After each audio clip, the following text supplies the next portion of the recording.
Have you ever just stood on a street corner, looked around, and wondered, why? Why does your city look the way it does? Why are some neighborhoods full of quiet little houses and others are these towering canyons of glass and steel? Well, I can tell you, it's definitely not an accident. There are these invisible forces, these rules, that are designing our world all the time. And today, we're going to make them visible. So let's start with a really simple question. Seriously, why can't you build a skyscraper in your backyard? I mean, if you own the land, shouldn't you be able to build whatever you want on it? Why can't your neighbor decide to open up a massive factory right next to your house? The answer is, well, it's both way simpler and way more complicated than you might think. The answer is that there's this vast, kind of intricate web of codes and regulations that are always at play. These rules are the things that dictate what can be built, where it can be built, and exactly how it gets built. They are quite literally the invisible blueprint for our cities. And today, we're going to pull back that curtain. Okay, so let's start at the biggest scale, right? The neighborhood level. The master plan for an entire city is laid out in something called its zoning code. Think of zoning as kind of like a giant sorting hat for the city. Its whole job is to divide up all the land into different districts. You've got your residential, your commercial, your industrial. This is all to make sure that similar activities are grouped together. It's the fundamental rule that keeps a loud, smelly factory from popping up right next to an elementary school. It's all about giving each part of the city its own distinct character. And you can really see how these rules shape the world around us. A low-density residential zone, for example, it requires big setbacks from the street, lots of space between houses, and that's what creates that classic, leafy suburban feel.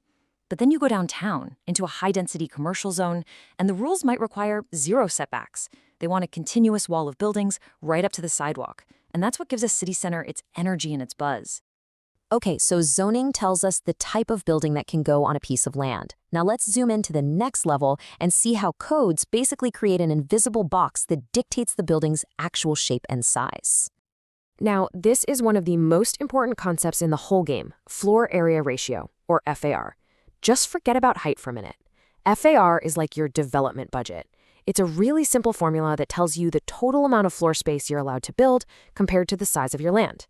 So a FAR of 1.0 just means you can build a one-story building covering the whole site, or say a two-story building covering half of it. And the key thing here is that FAR is flexible. Let's imagine your site has a FAR of 2.0. You could spend that entire budget by building a wide two-story building that covers pretty much the whole property. Or you could use that exact same FAR of 2.0 to build a tall, skinny four-story building on just half the site, which leaves the rest as open green space. See, FAR doesn't really dictate height. It's all about controlling the overall mass.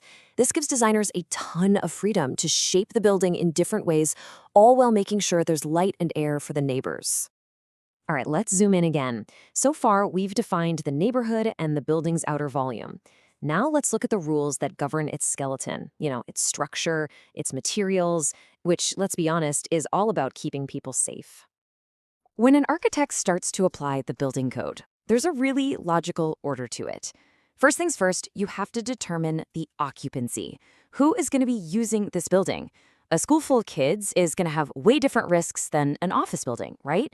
And that answer then dictates the second question. What construction type can you use? What's the building actually made of? And that choice, that material, determines the final answer. How big and how tall can this thing possibly be? And really, this all comes down to fire resistance.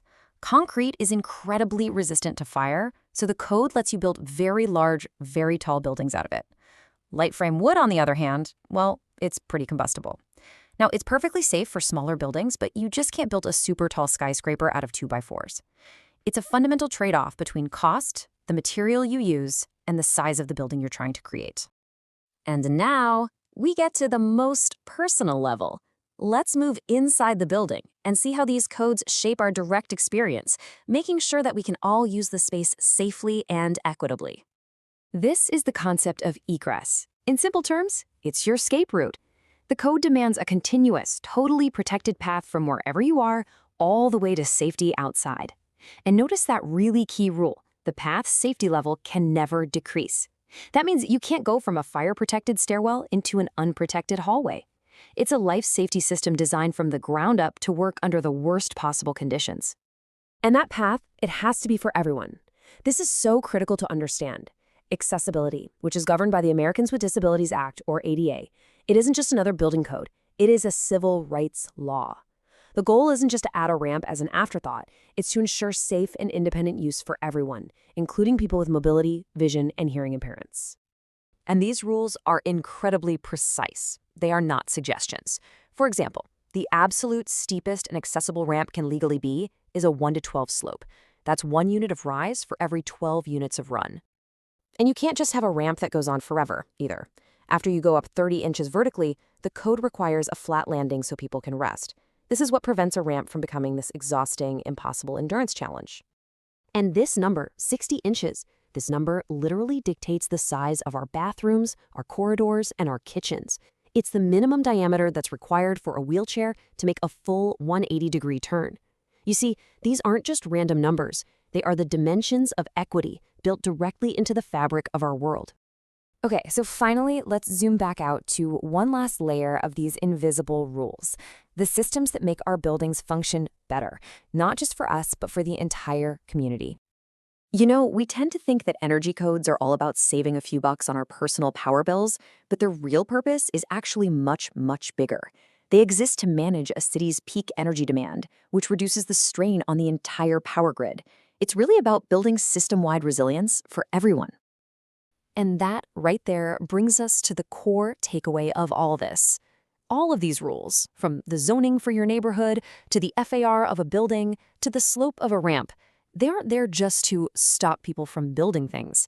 They exist to make sure that whatever gets built fits appropriately within its community, creating a world that is safer, more resilient, and more equitable for every single one of us.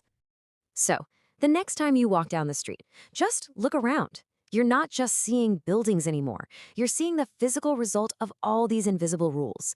And now that you can actually see them, the real question is, what would you want the rules to be for the place you call home?